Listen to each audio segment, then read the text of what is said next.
ចំនៅកំពង់ចាមយើងបានជួបគ្នាគ្រាមួយហួសពីភ្នំពេញទាំងហោរលេងកំពុងចំឡងព្រែកក្តាម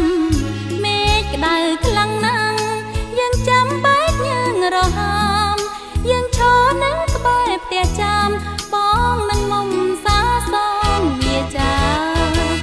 រៀមរាវាចាបញ្ជាក់ថាប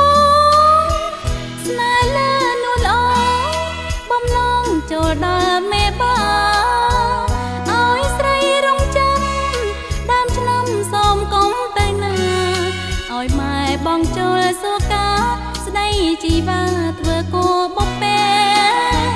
ស្រុកឆ្ងាយគ្នាពិតតែចិត្តនៅចិត្តបងកាយឆាប់ឡើងបងអើយអូនព្រួយខ្លាចបានទៅគេសួរច្រើនណាស់តែអូនសូមឆ្លើយថាទេអូនស្នេហ៍តែប្រងមានមេឆាប់ឲ្យម៉ែមកកំពុងសោម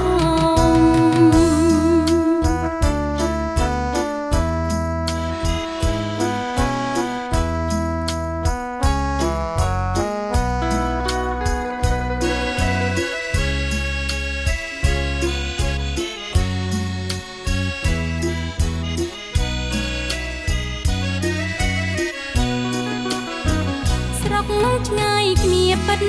តែចិត្តនៅចិត្តបងកា